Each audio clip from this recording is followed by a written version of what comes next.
नमस्कार, मैं कशिश, आप देख रहे हैं वीके न्यूज। कहा जाता है कि अपने हालातों पर वही लोग रोते हैं जिनको खुद पर विश्वास नहीं होता और ना ही कुछ बेहतर करने की उम्मीद होती है। लेकिन जब किस्मत खुलती है तो मुश्किल से मुश्किल पड़ाव भी पार हो जाता है। बस आपकी मेहनत और आपका विश्वास इसमें मदद करता है। अगर किसी भी काम की शुरुआत छोटे तरीके यानी स्मॉल स्केल से भी होती है तो वो बुरा मानने वाली बात नहीं, उससे अनुभव लेने वाली बात है। अगर आप दुनिया में अलग अलग लोगों के बारे में जाने तो कोई भी व्यक्ति आज के समय में बहुत जानी मानी हस्ती है, लेकिन वो भी कभी गरीब हुआ करते थे या फिर उन्होंने भी कभी बहुत मेहनत की है। अगर एग्जाम्पल के तौर पर हम आपको बताएं तो लिस्ट खत्म नहीं होगी, लेकिन जैसे जॉनी वॉकर, राधा कृष्ण दमानी, सारस पूनावाला, इस तरह के लोगों ने काफ़ी मेहनत की है। लेकिन आज वही हम बात करेंगे एक ऐसे इंसान के बारे में जो एक चपरासी से करोड़पति बन गया। हैरान कर देने वाली बात तो है, लेकिन फेविकॉल का नाम तो आपने सुना ही होगा और उसको इस्तेमाल भी किया होगा। लेकिन क्या कभी सोचा है ये कहाँ से आई है ये फेविकॉल, किसने बनाई, इसकी शुरुआत कैसे हुई? तो जान लीजिए कि इसकी शुरुआत करने वाले व्यक्ति का नाम बलवंत पारेख है, जिन्होंने आज़ाद हिंदुस्तान की आर्थिक स्थिति को मजबूत करने के लिए अपना सहयोग दिया है।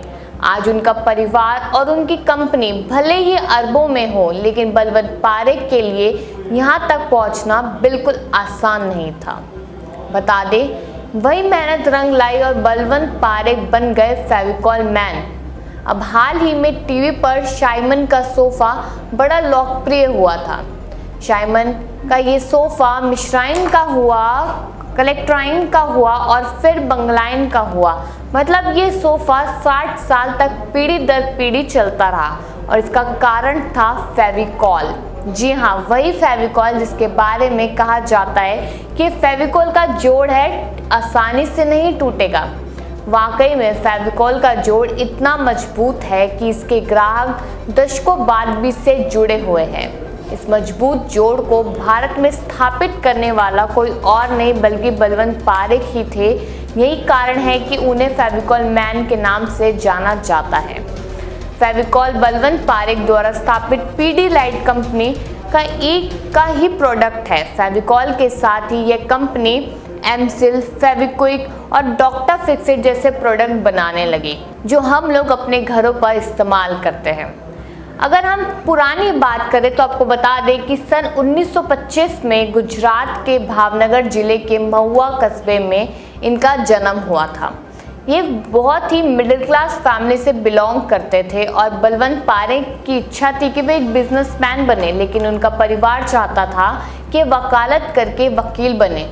भले ही उन्होंने पढ़ाई बहुत की हो वकील की, लेकिन जब प्रैक्टिस की बात आई तब उन्होंने छोड़ दी। इसके साथ साथ भारत छोड़ो अभियान और आंदोलन में ये एक युवा के तौर पर जुड़े थे और इन्होंने अपनी आहुति भी उसमें देने की सोची। लेकिन कहीं ना कहीं इनके मन में बिजनेस को लेकर काफ़ी चीज़ें उठती रहती थी कि ज़िंदगी में कुछ बड़ा करना है। इसलिए इन्होंने अपनी प्रैक्टिस को भी छोड़ दिया और फिर उन्होंने शादी कर ली। लेकिन शादी के बाद जब पूरी जिम्मेदारी इन पर आ गई थी तब डाइंग और प्रिंटिंग प्रेस में इन्होंने काम किया। वो नौकरी छोड़ के एक चपरासी का काम किया। उसके बाद हर कुछ दिन बाद ये अपनी नौकरियां बदलते रहे, जिसके बाद उनके कॉन्टैक्ट्स भी बढ़ने लगे और कॉन्टैक्ट्स बढ़ते बढ़ते काफ़ी बड़े बड़े लोगों से इनका संपर्क बन गया और यही संपर्क इनको जर्मनी का मौका दे गया। अपनी इस विदेश यात्रा के दौरान उन्होंने व्यापार से जुड़ी वो खास बातें और नई बातें सीखी जिससे आगे चलकर इन्हें बहुत फ़ायदा मिला। समय के साथ साथ बलवंत की मेहनत भी रंग लाने रही थी। बलवंत के लिए अब समय आ चुका था कि अब किस्मत बदलने वाली है। इसकी शुरुआत उन्होंने अपने बिजनेस करने के सपने को पूरा करने के साथ की। उन्होंने अपने आइडिया के लिए निवेशक मिल गया था तथा उन्हें पश्चिमी देशों से cycle, extra nuts, papers, dye इत्यादि आयात करने का बिजनेस शुरू किया। इस बिजनेस की शुरुआत के साथ ही उनका बुरा वक्त भी दूर होने लगा था। इसके बाद वे किराए के घर से निकलकर अपने परिवार के साथ एक फ्लैट में रहने लगे। उनका व्यापार अच्छा चल रहा था, लेकिन उन्हें अच्छा नहीं बल्कि बेहतरीन काम करना था। सफलता की ऊंचाइयों को छूना था। बलवंत को अपने सपने साकार करने का मौका तो तब मिला जब भारत आज़ाद हुआ, क्योंकि भारत की आज़ादी के साथ ही बलवंत जैसे अन्य व्यापारियों को उड़ने के लिए पूरा आसमान मिल चुका था।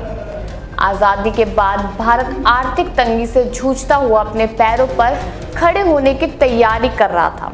देश के जाने माने व्यवसायियों ने इस मौके का बहुत फायदा उठाया और देश में जो सामान विदेशों से आ रहा था उन्हें खुद से अपने देश में बनाना शुरू किया। वही बलवंत को याद आया कि जहाँ वह चपरासी का काम करता था वहाँ पर लकड़ियों को चिपकाने में काफ़ी ज़्यादा दिक्कत आती थी और जिस चीज़ का इस्तेमाल किया जाता था उसमें से बेहद बदबू भी आती थी। तो उन्हें सोचा कि कुछ ऐसा बनाया जाए कि जिससे बदबू भी ना आए और लोगों को फ़ायदा भी हो। तब उन्होंने तलाशा, बहुत ज़्यादा तलाशने के बाद उन्हें सिंथेटिक रसायन के प्रयोग से गोंद बनाने का तरीका मिल गया। इस तरह बलवंत पारेख ने अपने भाई सुनील पारेख के साथ मिलकर 1959 में पीडीलाइट ब्रांड की स्थापना की तथा पीडीलाइट ने ही देश को फेविकॉल के नाम से सफ़ेद और खुशबूदार गोंद दी। फेविकॉल से कोल का शब्द का मतलब है दो चीज़ों को जोड़ना। बलवंत पारेख ने यह शब्द जर्मनी भाषा से लिया। इसके अलावा जर्मनी से पहले से ही एक फेविकॉल नामक कंपनी थी, वाइस ऐसी ही गोंद को बनाया जाता था। पारेख ने इस कंपनी के इस नाम से प्रेरित होकर अपने प्रोडक्ट का नाम फेविकॉल रख दिया और इसकी वजह से काफ़ी लोगों को रोज़गार भी मिला और फेविकॉल की वजह से ही काफ़ी लोगों को दिक्कतों का सामना जो कर रहे थे उनसे छुटकारा भी मिला, क्योंकि लकड़ियों को चिपकाना और अन्य चीज़ों को चिपकाना फेविकॉल से बहुत आसान हो पाया। बस खुद पर विश्वास रखिए और ऊंचाइयों को छू सकते हैं। कमेंट कर आप बता सकते हैं कि आपको यह जानकारी कैसी लगी। बाकी देश और दुनिया की खबरों के लिए आप हमारे चैनल को सब्सक्राइब करना ना भूलें